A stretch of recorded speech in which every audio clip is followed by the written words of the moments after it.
We were talking about the quiz show scandals. Did that change any of the role of the sponsor in the network, that relationship? Not really.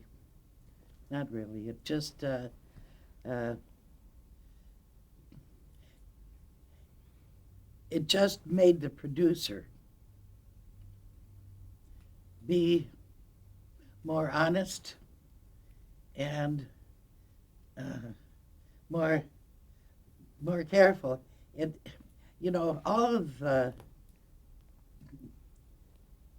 It was a great, fun thing among certain shows to have a product on the program. As a matter of fact, sponsors have product placement, like your Fords and your Chryslers furnishing cars to the various shows.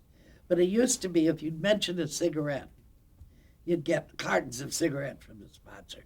Or if you had a can of coffee sitting on a table as a prop, you'd get cans of coffee from the manufacturer. Well, that's done away with now. Uh, if you do get something for nothing, then you have to give a credit. That's why you'll see the airline credit on shows, because you cannot take something without paying for it unless you acknowledge to the audience.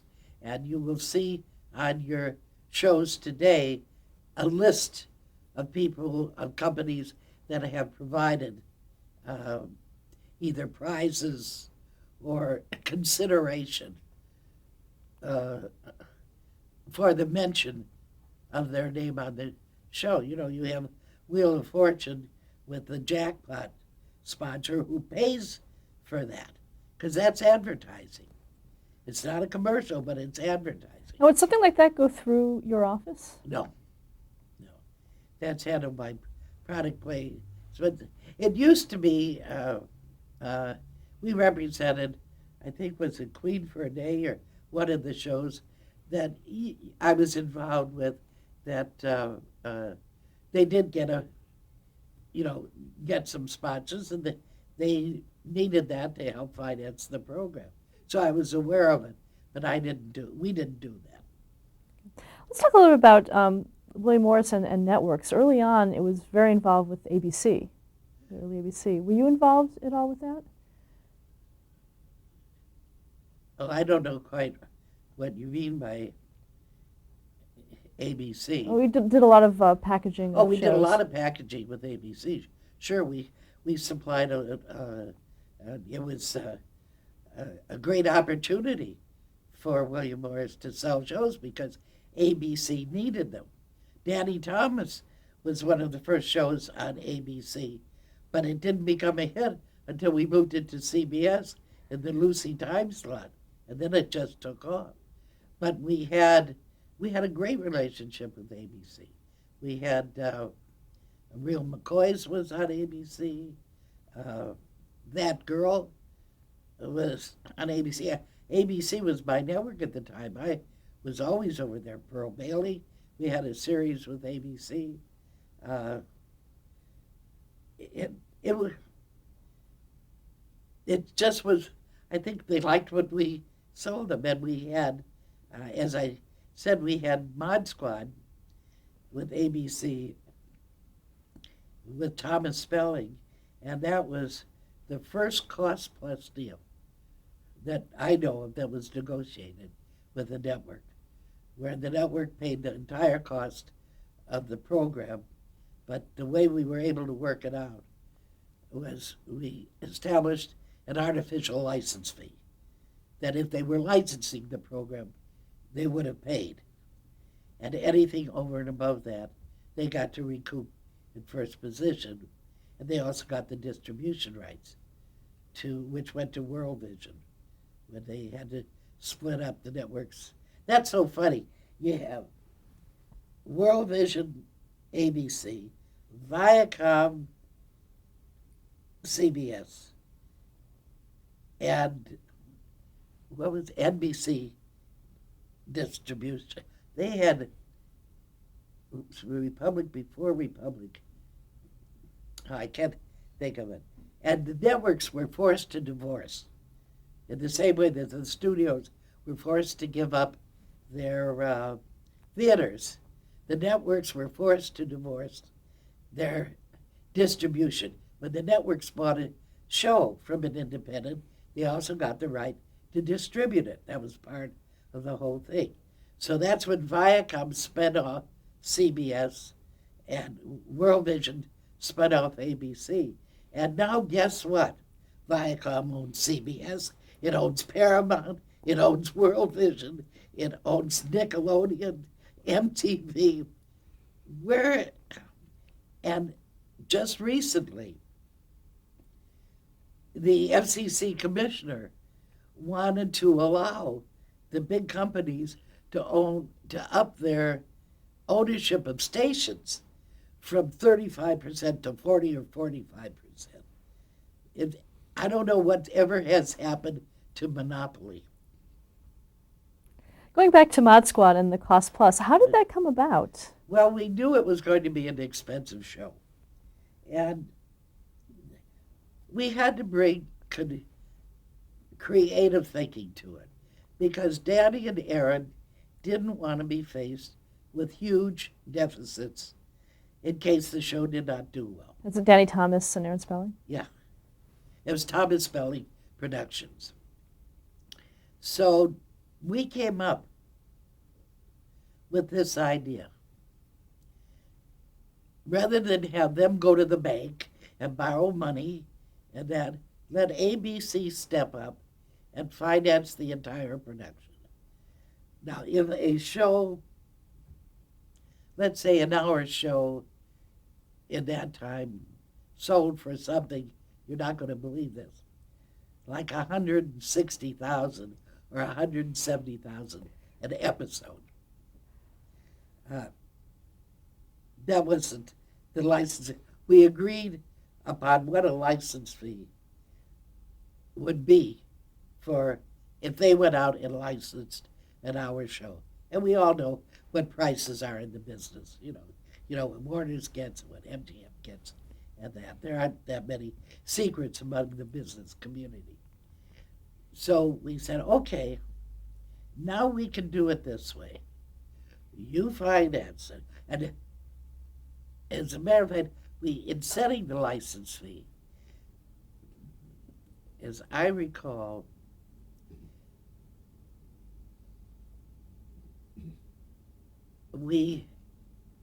I don't want to say averaged over a period, but we had established a formula that after we saw what the actual, production costs were, we could adjust it, either upward or downward, but only upward, really. So that's the way it worked out. And ABC paid for the production. They recouped their money. They had the distribution, which had to go to World Vision, and that. But everybody has made a lot of money on that series because it was a successful series. The next series was something called The New People. And that, I think, only lasted 7 shows. The theory was it was kind of a Gilligan's Island. In other words, these people get trapped on an island. There's nobody else around. They're starting, I don't remember whether it was an atomic blast or something like that, but they were going to be the new people of civilization. It didn't go well. But the Mod Squad was a huge success. And then after that, Danny and Aaron split up. See, we represent Aaron from the time he was an actor. We're the ones, although I didn't handle it, that brought him to 4-Star. And he did a lot, with 4-Star, which really gave him his writing, producing opportunities. My sister was his agent when he was a writer. So your sister was an agent at William Morris? At William Morris, Sylvia Hirsch. Yeah, she was Reese Halty, was a literary agent. She was his secretary. And her first client really was John McGreevy, who had come in from New York and came into the office to get a release. He didn't want us to represent him. And Sylvia's the one who met him, and she talked him into staying, and he was her client, for her entire rest of her life. But Morris Stoller once said to her, "Look, you're acting as an agent. We might as well make you one." So she didn't have to start in the mailroom. Was she the first female agent at William No, Morris? Helen Strauss in New York was an agent, and there was another one here, Miriam, I can't think of her last name. But there weren't many female agents. For a while, I think Sylvia was the only one. But as time moved on, we started to hire more and more women. And our business affairs department now is equally as many women as there are men. Now, when you were starting out, was it uncommon for women to be in your position in terms of Yeah, legal? there weren't that many around. Well, there were. Annie grew up at CBS the way I grew up. Annie Nelson, as the way I grew up at William Morris. And at the time, I know there was, I think, Gertie Rosenstein at Paramount. There was Ann Rosenthal at William Morris. There was no woman attorney at any of the other agencies. I think Edith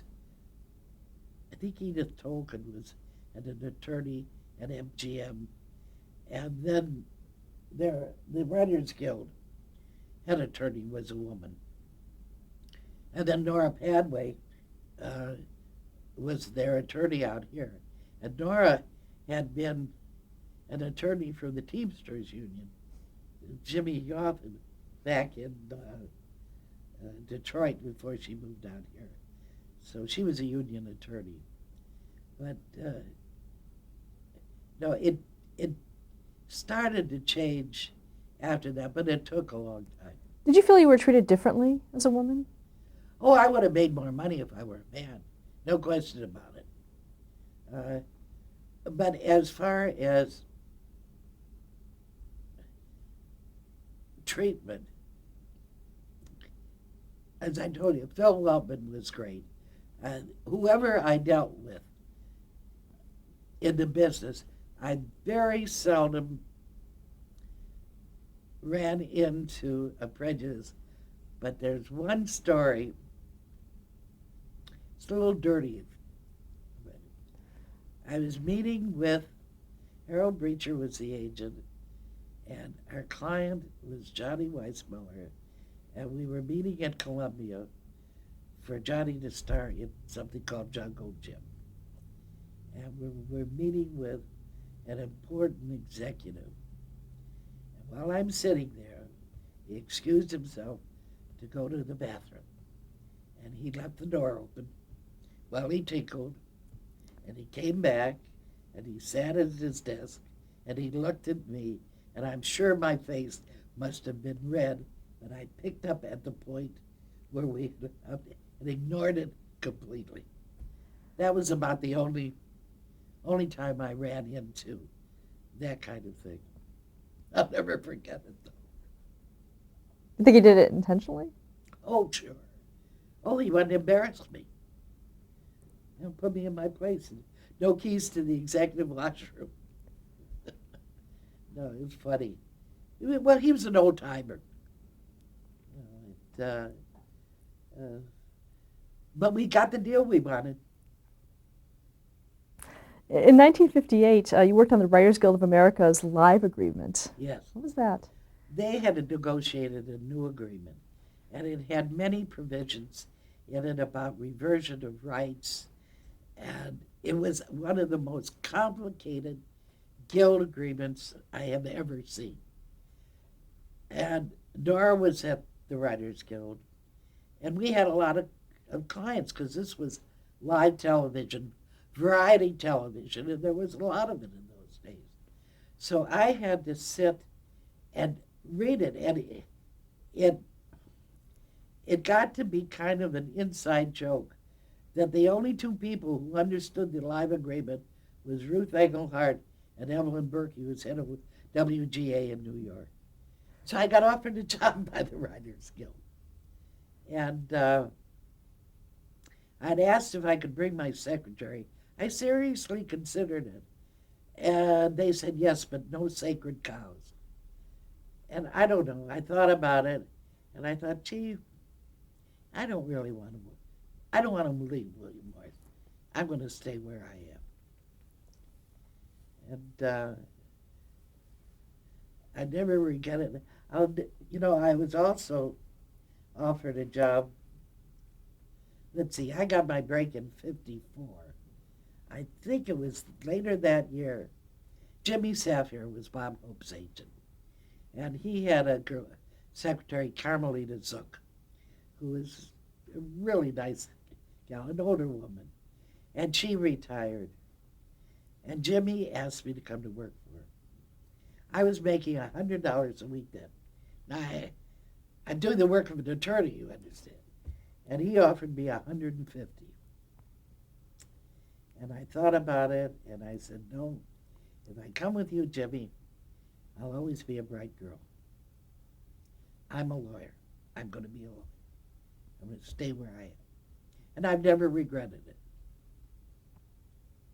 Let's talk about some of the programming that you worked on, some of the shows. Well, I worked on all the Danny Thomas, Sheldon Leonard shows. Let's talk about them individually, like the Andy Griffith Show, for instance. Well, the Andy Griffith Show was a pilot that was spun off the Danny Thomas Show. We represented Andy in records and Dick Link was his manager. And we thought, our guys in New York, and here, the agency was still headed in New York, that he would be a great talent for a half-hour comedy. And it was Fritzell. I can't remember the writers. I could have looked it up, but on the Danny Thomas Show, who came up with the concept of Andy playing a small-town sheriff. So the episode of the Danny Thomas Show was Danny drives through Mayberry and gets arrested and won't pay the $2 fine. And Andy is the sheriff. He's also the magistrate. And it was really a darling segment. And Frances Bavier was not Aunt B. She played a widow woman who was paying a clothing store 50 cents a week on the tuxedo her husband was buried in. So, I mean, that was that. And we did it as an episode, and Benton Bowles was the advertising agency. So they bought the Andy Griffith Show. And of course, Aaron Rubin worked on it, and it's just never been off the air. And then we had, and Carl Reiner did a show called Head of the Family, in which he played a writer on a variety show in New York, headed up by a nervous comic. And of course, Carl came off Show of Shows with Sid Caesar. So Peter Lawford financed it. And it was Carl, Barbara Britton, and the little kid with the bass voice. Well, it was wrong. Carl couldn't play himself. He was wrong playing himself. So we got Daddy to finance a new pilot. Saul Leon had seen Dick Van Dyke in Bye Bye Birdie and felt that Dick, who was represented by MCA at the time, would be an ideal person to play this role. So he got Sheldon to come to New York, and who saw Dick, and Sheldon said, that's the guy. And then when it came to casting Mary Tyler Moore, she had auditioned for the Danny Thomas Show to play Danny's daughter. But they went with whatever her name was. So I think it was Sheldon said, how about that gal who auditioned for your show? And Daddy says, that's a great idea. Now, Mary Tyler Moore had been on the Jimmy Durante show as a dancer. She was also the legs on the Richard Diamond show, which was done at Forest now. So anyway, she came in, and that was it. And then they hired Rosemarie. And they wanted one more comic. So Rosemarie says, what about Maury Amsterdam? He's never without a line. So that's where it went. And it was a great show. I used to go down once a week. A lot of times I went to the taping. But just to have lunch, to sit there, and between Maury and Rosemarie, and that with the one-liners, it was hysterical. It was one of the best times I've ever had in my life. Now, what did you do for the show in terms of Well, the I was legal in work? business affairs. I did all the contracts. I did, I was in on the negotiation. Only mainly contract work, because most of the negotiation was done in New York on pricing and that. But we did the payroll. We did the contracts. I kept track of the option dates. When things were due, and I did the contracts with the writers and the directors, the music and everything. I was their in-house attorney, although Leo Ziffred was my supervisor because he was the outside attorney, and we always made sure there was an outside attorney on a show. We did the work, but that's all right. So nobody, the Bar Association couldn't get after us. And let's see, then we had That Girl, which was with ABC and Marlo's show, and the original title was Miss Independence. And although Danny Thomas financed it, but it was Marlo's show from top to bottom. She ran that show. She knew what she wanted, and we negotiated the deal, with ABC. Then we had Gomer Pyle, spinoff from Andy Griffith, and then we had. Well, actually, legally, how did spin-offs work in terms of the contracts? Well, Gomer was a character, and he joined the Marines, and Aaron Rubin came up with the idea of Gomer being in the Marine Corps, and we had. It was a ticklish legal problem because Andy had appeared in No Time for Sergeants. And now you have Gomer Pyle in the Marine Corps. And we want errors and omissions insurance. We don't want to get sued. So we had the attorneys for the insurance company come see the show to make sure that they felt they would insure it. And they did. But that's how it spun off. It became a character and a show of its own. And then after Andy decided he didn't want to do the show anymore, we went the next step. We had Mayberry RFD with Ken Berry as the mayor. And we did 3 years of that show. So it was a way we did a show with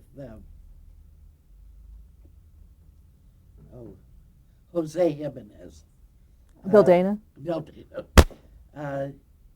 Called, what the hell was that show? He was the elevator operator. I think it was called the Bill Dana Show. Huh? I think it was called the Bill Dana Show. Was it called the Bill Dana Show? The only reason I remember they needed, everything was a joint venture. You were putting pieces together, the creative, the financial, and that. And you come up with names. I'm great on that. I came up with Calvada Productions, which owns the Dick Van Dyke Show. CA for Carl Reiner, L for Sheldon Leonard, VA for Van Dyke, and DA for Danny Thomas. When it came to the Bill Dana show, they said, how about a name? I said, the only name I know in Spanish is Amigo. And it became Amigo Productions. And but that only lasted one season. And then we had a show called My 15 Blocks with Jan Murray, but that didn't last either.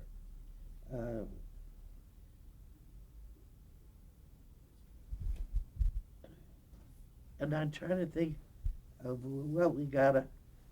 Of Thomas Spelling, outside of Mod Squad, we did a number of movies of the week. One with Walter Brennan called The Over the Hill Gang. And we did a repeat, another one of that episode. At one time we thought maybe we'd make a series out of it, but it just didn't sell. But that's how one thing gave an idea to another. And then, of course, we had shows like, well, Laugh-In. Laugh-In was a great show. It was George Slaughter and Edgar Friendly and Rowan and Martin. And we didn't represent Rowan and Martin, but we represented George. And we put it together and sold it, and that was a fun show to work on. Were there any legal issues there? Because there was a lot of comedy in terms of innuendo and things like that. No, we had no problem with it. We got away with it.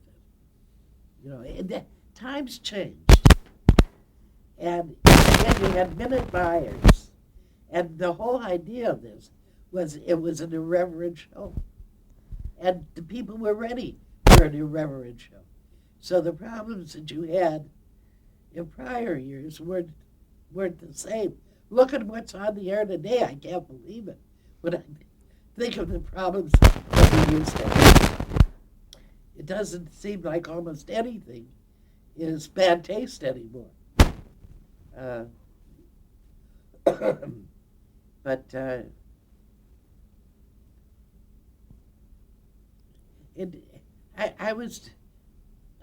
I was just lucky, and as I said, Lou Edelman is the one who came up with the idea for the Danny Thomas show.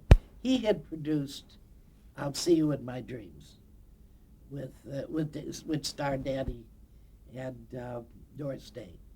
And Mel Shavelson was the writer of the script of I'll See You in My Dreams. So Lou said to Mel, let's do a television series for Danny. And he wrote the script for the Danny Thomas show. Then Lou went on. Let's stop there to change the tape. Oh. That went I'm fast. all over the place. That went fast. Lights on.